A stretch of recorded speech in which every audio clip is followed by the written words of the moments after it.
Cindy Marra, Cindymarra. And you are Lou Smit's daughter. I am. Tell me, first tell me a little bit about your dad. What was he like? My dad was my hero. I couldn't have been blessed with better parents, both my mom and my dad. My dad was warm, he was funny, he was charming. He taught us all a lot of, the morals that we have today is really from my mom and dad. And he was just a genuinely nice, humble man. What was your relationship like with him? We were very close. He was close really with all of his kids. There's 4 of us. And, his work took him away a lot. I remember on a couple of birthdays in a row, he would be out of state, and I remember giving him a hard time about that. But when he was in town, he would come by, we'd go to lunch. We just had a very warm relationship. Were you proud to be his daughter when you were younger? Oh, I was always so proud to be his daughter. And it helped me out a lot growing up with tickets and things like that. That was always really nice. But no, I was always very proud to be his daughter. He was strict, but he was very loving and kind to everybody. All of my friends really enjoyed him. And yeah, he was a really neat guy. Were you interested in his police work? Very interested in his police work. I thought about being a policewoman many times. But I remember I would go to the detective bureau and he would take me back and show me his binders of cases, which was sometimes quite shocking. But I was always very interested in what he did, and I was always very proud of the work that he did. He was sort of a legendary homicide detective down here. Were you aware of that as a kid? As a kid, no, not really. I remember going to a couple of the trials that on some people that he had arrested, including Kelsey Grammer's sister. One of the men that went to trial on that case, Freddie Glenn, I remember sitting in at that trial, and I remember being very proud of what my dad had done.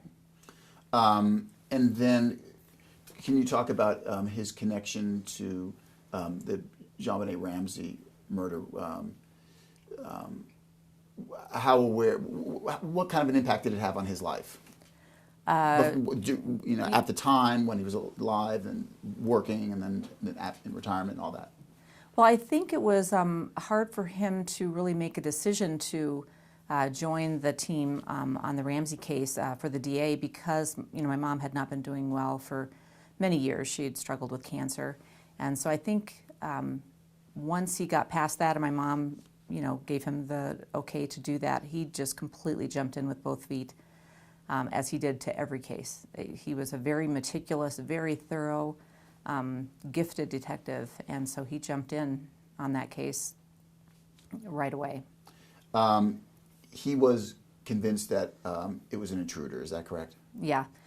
Really within probably the first couple of days after he arrived in Boulder and settled in and started reviewing all of the evidence. He looked at everything with, he'd take out a magnifying glass and be looking at pictures.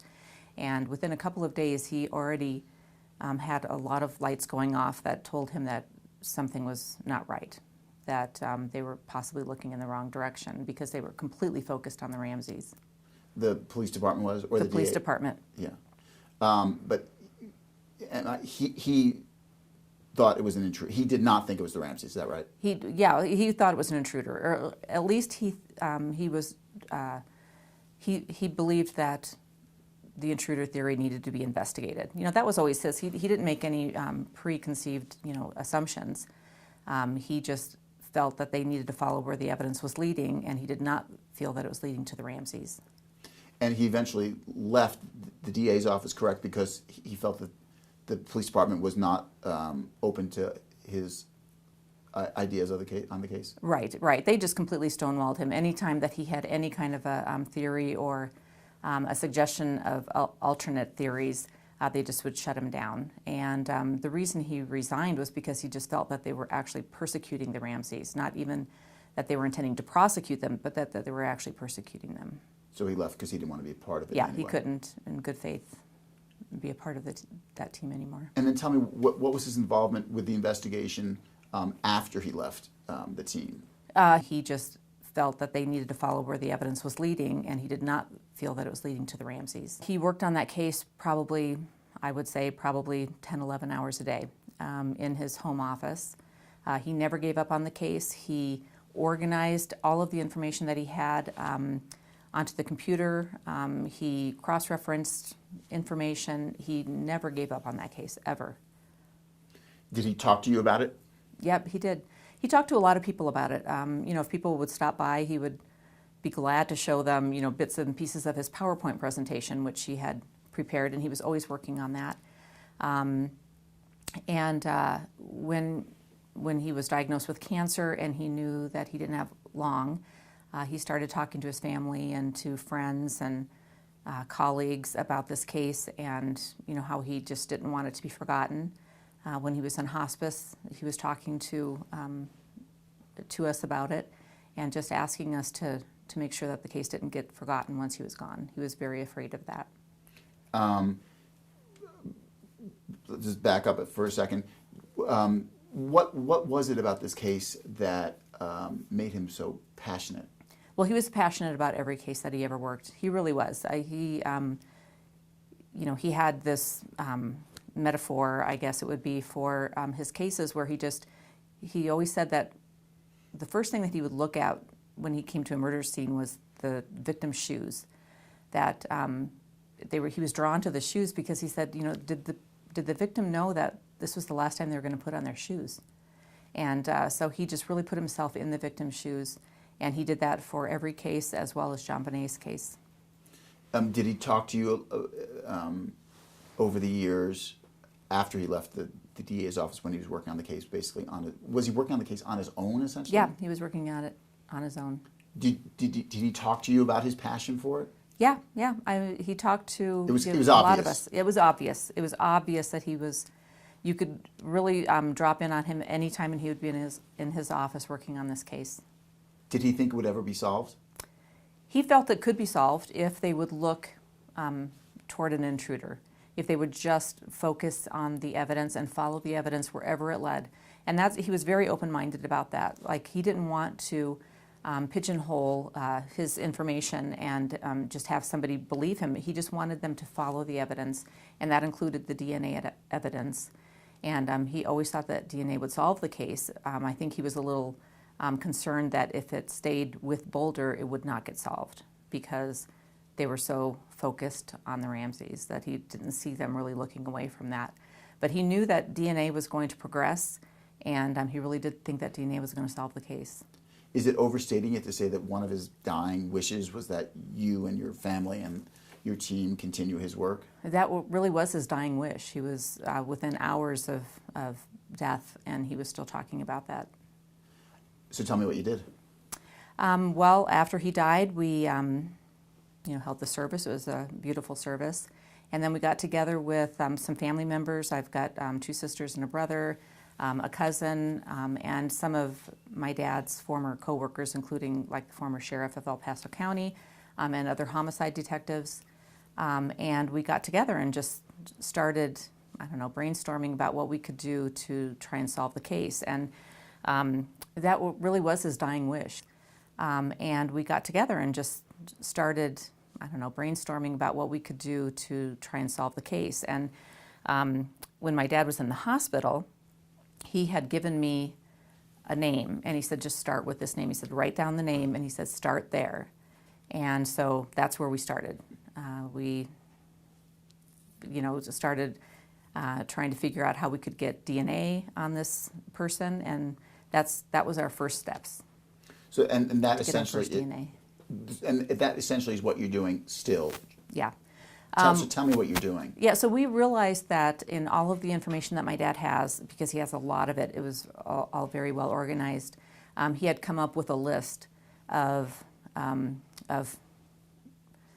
people and of things that he thought were important to this case. And there's a lot of them. There's a lot of things on that list, a lot of people on that list, a lot of things on that list.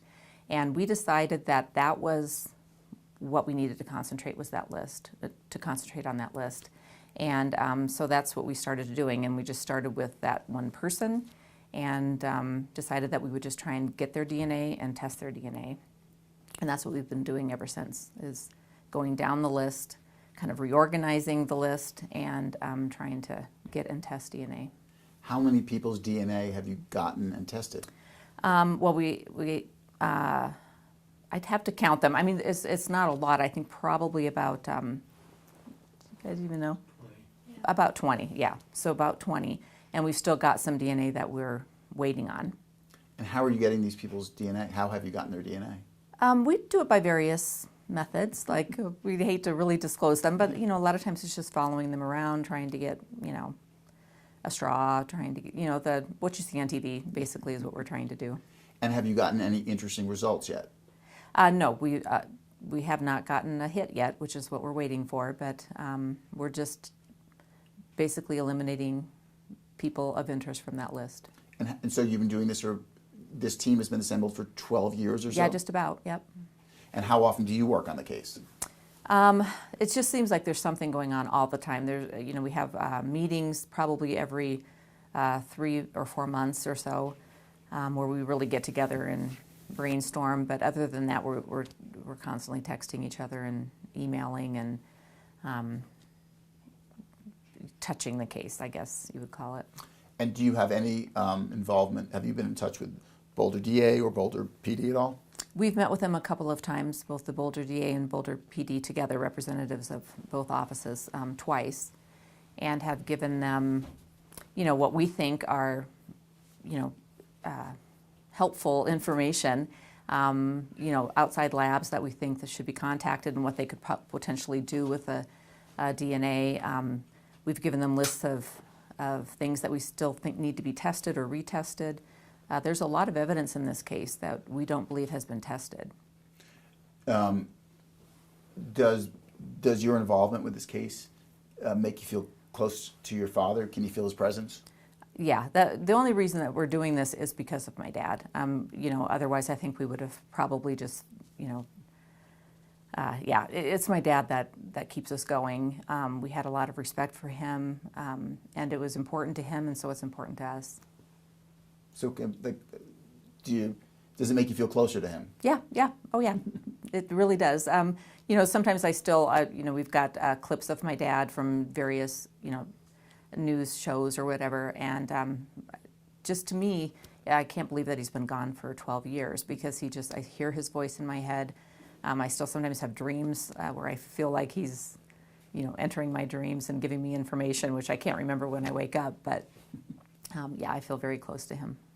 Do you think this case will ever be solved? I think it can be solved if they will test the DNA. I do believe it can be solved. I mean, this man left his DNA, and there's no reason that we can't find who did this. But if you're successful, you won't need them to test the DNA. You're doing it yourself. Right. Well, that would really. You need their sample to compare it to. Yes. If we were able to get DNA and test it, and it was a hit, that's just really step one. We're just like pointing at the direction of the person that should be looked at. We're not trying to say that we would have a case that you could take to court. It'd be up to the law enforcement then to take it from there. At least they have a direction to go in. Right. So let me just be clear. So you're getting samples from people, but what are you comparing it to? We compare them to the DNA that was found on the long johns. Oh, and you have that because of your dad's. Right. I see. Well, and that's public information. The DNA, the long johns report, is a matter of public information. Oh, the sequence is on there. The DNA sequence is on Yep. there. So you're comparing it to that. Yeah. Can you just explain that to me briefly? Well, I'm not a DNA expert. No, I don't mean to but basically, when they tested the long johns, they found the same markers and more that they found in her panties and under her fingernails. So, experts have said that there's no innocent explanation for why an unknown male's DNA would be found in the long johns, in her panties, and under her fingernails. And so that report of the long johns, which was somebody posted online years ago, is what is used to compare. So, they come up with the markers from whoever we submit, and then they just compare it to the markers found on the long johns. Got it. And so, have you reached the same level of passion for this case, perhaps obsession that your father did? I don't think I share the same obsession as my dad. Sometimes I feel like I'm going to have a talk with him when I see him again about kind of what he put in our lap, because we feel such a a love for our dad, that we want to pursue what was important to him, which was his case. But on the other hand, it really takes a lot out of you. Yeah. And would you say your interest, passion for the case is more about continuing your father's work or giving closure to the Ramsey family, or both? Is it equal measure? Oh, I think it's both equal measure. We feel so much for the Ramseys and what they've gone through all these years, not only having to live with the daughter's violent death, but being accused of being the perpetrator of that death. So we would love to bring closure for the Ramseys. Do you have any involvement with the family? Are they paying you for any of this? No, we don't. We do this all for free. But you're obviously in touch with them. I mean, John, Yes, Andrew yep, got me in touch yep, with we you. do. We know them, and we contact them. We don't, they're not part of our team. We're doing this, without them. But definitely, if we find something interesting, we'll let them know. And so we do have contact with them. Do you think your father would be proud of you for doing this? Yeah, I think so. Yep, I think he'd be proud. Well, and it's, and now it's kind of trickling down to my kids and his family's grandkids that are kind of taking this over because they had such a love and respect for their grandfather, that they're coming on board and helping us too. So yeah, I think he'd be proud of us all. It's become a real family affair, this case. Yeah, yep, it has. Yeah. I think I'm good. You were terrific. Anna, do you have questions? You said that your dad thought it could be solved. Do you think it can be solved? Yeah, I do think it can be solved. Yep. I think it's a DNA case. I think that somewhere that person's DNA can be found. We just have to employ the current technology to the evidence, and I think that the person can be found. So it can be solved. Do you think it will be solved? Yeah, I think it'll be solved. In our lifetimes? Maybe not in our lifetimes, maybe in my kids' lifetimes. But yeah, we're hoping that it's solved this year. We always just remain very hopeful. Do you do anything on the anniversary for death or? No, not really. Other than we just say a prayer for the Ramseys and we think about them, and our families is always talking about it around this time of year. So. Okay. Great. Super. You're so good. Jeez. You did great.